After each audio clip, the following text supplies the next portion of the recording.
The Lion, the Witch, and the Wardrobe by C.S. Lewis. Chapter 15. Deeper Magic from Before the Dawn of Time. While the two girls still crouched in the bushes with their hands over their faces, they heard the voice of the witch calling out, "Now, follow me all, and we will set about what remains of this war. It will not take long for us to crush the human vermin and the traitors, now that the great fool, the great cat, lies dead." At this moment, the children were, for a few seconds, in very great danger. For, with wild cries, and a noise of skirling pipes and shrill horns blowing, the whole of that vile rabble came sweeping off the hilltop and down the slope, right past their hiding place. They felt the specters go by them like a cold wind, and they felt the ground shake beneath them under the galloping feet of the minotaurs. And overhead there went a flurry of foul wings and a blackness of vultures and giant bats. At any other time they would have trembled with fear, but now the sadness and shame and horror of Aslan's death so filled their minds that they hardly thought of it. As soon as the wood was silent again, Susan and Lucy crept out onto the open hilltop. The moon was getting low, and thin clouds were passing across her, but still they could see the shape of the lion lying dead in his bonds. And down they both knelt in the wet grass and kissed his cold face and stroked his beautiful fur, what was left of it, and cried till they could cry no more. And then they looked at each other and held each other's hands for mere loneliness, and cried again, and then again were silent. At last Lucy said, "I cannot bear to look at that horrible muzzle. I wonder, could we take it off?" So they tried, and after a lot of working at it, for their fingers were cold and it was now the darkest part of the night, they succeeded. And when they saw his face without it, they burst out crying again, and kissed it, and fondled it, and wiped away the blood and the foam as well as they could. And it was all the more lonely and hopeless and horrid than I know how to describe. "I wonder, could we untie him as well?" said Susan presently. But the enemies, out of pure spitefulness, had drawn the cords so tight that the girls could make nothing of the knots. I hope no one who reads this book has been quite as miserable as Susan and Lucy were that night. But if you have been, if you've been up all night and cried till you have no more tears left in you, you will know that there comes in the end a sort of quietness. You feel as if nothing is ever going to happen again. At any rate, that was how it felt to these two. Hours and hours seemed to go by in this dead calm, and they hardly noticed that they were getting colder and colder. But at last, Lucy noticed two other things. One was that the sky on the east side of the hill was a little less dark than it had been an hour ago. At first, she took no interest in this. What did it matter? Nothing mattered now. But at last, she saw that whatever it was had begun to move up the upright stones of the stone table. And now, whatever they were moving about on Aslan's body. She peered closer. They were little gray things. "Ugh!" said Susan from the other side of the table. "How beastly! There are horrid little mice crawling over him. Go away, you little beast! And she raised her hand to frighten them away. Wait, said Lucy, who had been looking at them more closely still. Can you see what they're doing? Both girls bent down and stared. I do believe, said Susan, but how queer. They're nibbling away at the cords. That's what I thought, said Lucy. I think they're friendly mice. Poor little things. They don't realize he's dead. They think it'll do some good untying him. It was quite definitely lighter by now. Each of the girls noticed for the first time the white face of the other. They could see the mice nibbling away, dozens and dozens, even hundreds of little field mice. And at last, one by one, the ropes were all gnawed through. The sky in the east was whitish by now, and the stars were getting fainter, all except one very big one low down on the eastern horizon. They felt colder than they had been all night. The mice crept away again. The girls cleared away the remains of the gnawed ropes. Aslan looked more like himself without them. Every moment his dead face looked nobler as the light grew and they could see it better. In the woods behind them, a bird gave a chuckling sound. It had been so still for hours and hours that it startled them. Then another bird answered it. Soon there were birds singing all over the place. It was quite definitely early morning now, not late night. I'm so cold, said Lucy. So am I, said Susan. Let's walk about a bit. They walked to the eastern edge of the hill and looked down. The one big star had almost disappeared. The country all looked dark gray, but beyond, the very end of the world, the sea showed pale. The sky began to turn red. They walked to and fro more times than they could count between the dead Aslan and the eastern ridge, trying to keep warm. And oh, how tired their legs felt.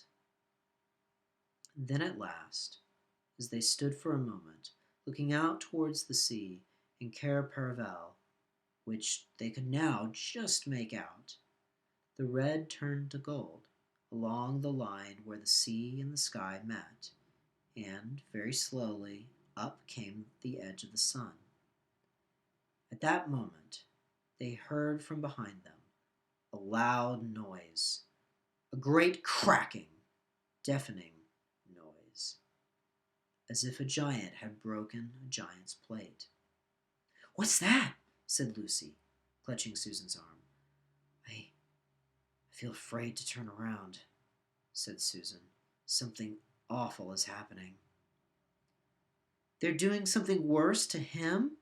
Said Lucy. Come on! And she turned, pulling Susan round with her. The rising of the sun had made everything look so different. All colors and shadows were changed. But for a moment, they didn't see the important thing. Then they did. The stone table was broken into two pieces by a great crack that ran down it from end to end. And there was no Aslan. Oh, oh, oh! Cried the two girls, rushing back to the table. Oh, it's too bad, sobbed Lucy. They might have left the body alone. Who's done it? Cried Susan. What does it mean? Is it magic? Yes, said a great voice behind their backs. It is more magic. They looked round. There, shining in the sunrise, larger than they had seen him before, shaking his mane, for it had apparently grown back, stood Aslan, himself. "Oh, Aslan!" cried both children, staring up at him, almost as much frightened as they were glad. "Aren't you dead then, dear Aslan?" said Lucy. "Not now," said Aslan. "You're not, asked Susan in a shaky voice. She couldn't bring herself to say the word ghost. Aslan stooped his golden head and licked her forehead. The warmth of his breath and a rich sort of smell that seemed to hang about his hair came all over her. "Do I look it?" he said. "Oh, you're real, you're real. Oh, Aslan!" cried Lucy, and both girls flung themselves upon him and covered him with kisses. "But what does it all mean?" asked Susan, when they were somewhat calmer. "It means," said Aslan, "that though the witch knew the deep magic, there is a magic deeper still which she did not know. Her knowledge goes back only to the dawn of time. But if she could have looked a little further back, into the stillness and darkness before time dawned, she would have read there a different incantation. She would have known that when a willing victim who had committed no treachery was killed in a traitor's stead, the table would crack and death itself would start working backwards. And now—" "Oh, yes, now?" said Lucy, jumping up and clapping her hands. "Oh, children," said the lion, "I feel my strength coming back to me. Oh, children, catch me if you can." He stood for a second, his eyes very bright, his limbs quivering, lashing himself with his tail. Then he made a leap high over their heads and landed on the other side of the table. Laughing, though she didn't know why, Lucy scrambled over it to reach him. Aslan leaped again. A mad chase began. Round and round the hilltop he led them, now hopelessly out of their reach, now letting them almost catch his tail, now diving between them, now tossing them in the air with his huge and beautifully velveted paws and catching them again, and now stopping unexpectedly, so that all three of them rolled over together in a happy laughing heap of fur and arms and legs. It was such a romp as no one has ever had except in Narnia. And whether it was more like playing with a thunderstorm or playing with a kitten, Lucy could never make up her mind. The funny thing was that when all three finally lay panting in the sun, the girls no longer felt in the least tired or hungry or thirsty. "And now," said Aslan presently, "to business. I feel I am going to roar. You had better put your fingers in your ears." And they did, and Aslan stood up, and when he had opened his mouth to roar, his face became so terrible that they did not dare to look at it. And they saw all the trees in front of him bend before the blast of his roaring, as grass bends in a meadow before the wind. Then he said, "We have a long journey to go. You must ride on me." And he crouched down, and the children climbed on to his warm golden back. And Susan sat first, holding on tightly to his mane, and Lucy sat behind, holding on tightly to Susan. And with a great heave, he rose underneath them, and then shot off faster than any horse could go, downhill into the thick of the forest. That ride was perhaps the most wonderful thing that happened to them in Narnia. Have you ever had a gallop on a horse? Think of that, and then take away the heavy horse of the hooves and the jingle of the bit, and imagine instead the almost noiseless padding of the great paws.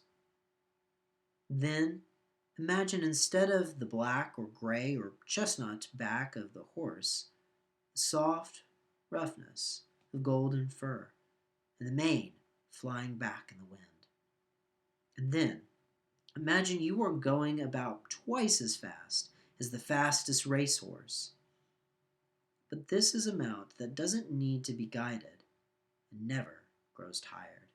He rushes on, never missing his footing, never hesitating, treading his way with perfect skill between tree trunks, jumping over bush and briar and the smaller streams, wading the larger, swimming the largest of all.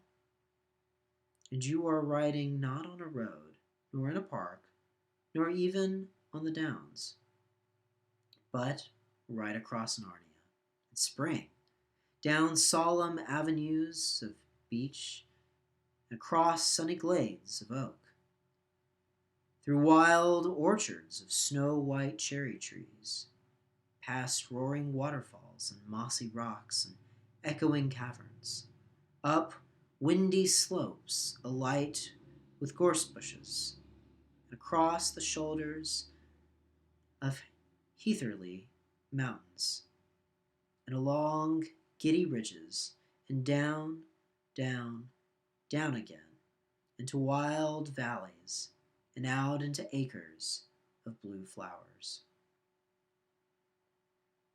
It was nearly midday when they found themselves looking down a steep hillside at a castle.